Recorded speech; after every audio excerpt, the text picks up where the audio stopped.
आचरण सुधीजनों, हमारे अच्छे आचरण से हम बुरे लोगों के स्वभाव में परिवर्तन ला सकते। हमारा यदि अच्छा आचरण है, हम किसी के प्रति अच्छा व्यवहार करते हैं, अच्छा आचरण निभाते हैं, अच्छा उसके साथ सदाचार करते हैं, तो जो दुर्जन है वो व्यक्ति भी सज्जन बन सकता। एक बार एक नगर में एक बहुत प्रख्यात साधु थे। वो नगर के किनारे, नदी के किनारे कुटिया बना करके वहाँ रहते थे।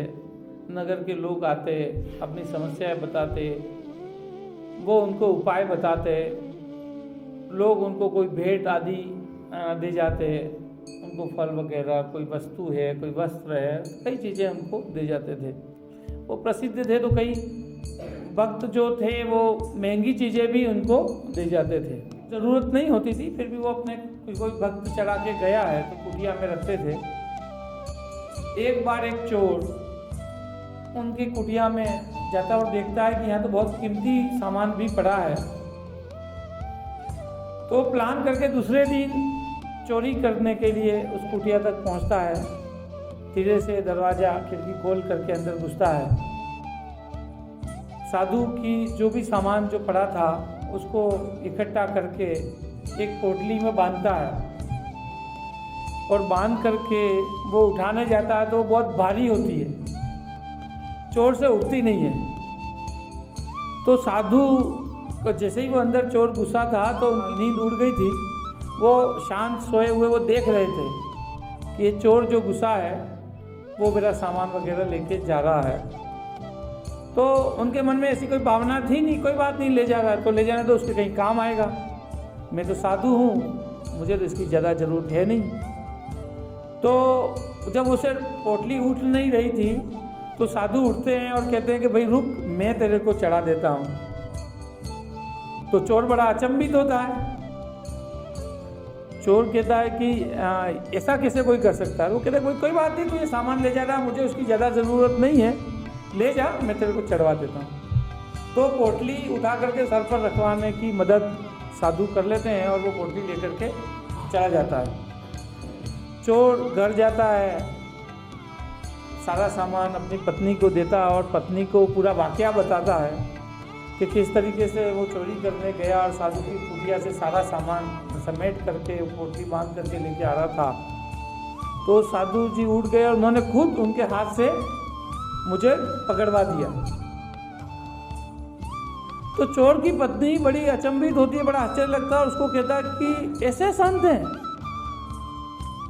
जो, मतलब तुम चोरी कर रहे थे उसके बाद भी तुम्हें वो सामान दे दिया, तुम्हें रोका नहीं, तुम्हें लोगों को बुलवा करके पिटवाया नहीं या राजा को नहीं सुपवाया या तुम्हारे खिलाफ कोई कार्रवाई नहीं करवाई।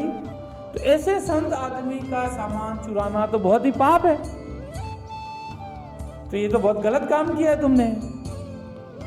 चोर को भी बात समझ में आती है कि मेरे से पाप हुआ है, मैंने ये गलत कार्य किया है कि ऐसे सज्जन संत का सामान चोरी करके मैं ले आया, ये तो मैंने सही नहीं किया।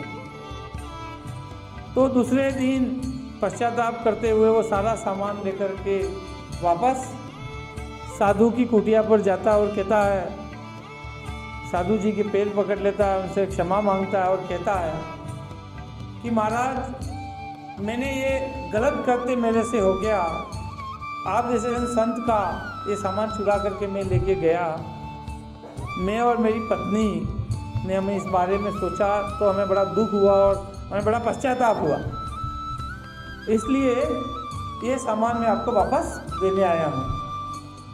तो साधु कहते हैं कि भाई मैं तो वैसे भी साधु हूँ, मुझे कोई इतने सारे सामान की ज़रूरत होती नहीं है, तुम ले गए तो तुम्हारे काम आएगा, कोई बात नहीं, तुम अपने साथ रखो।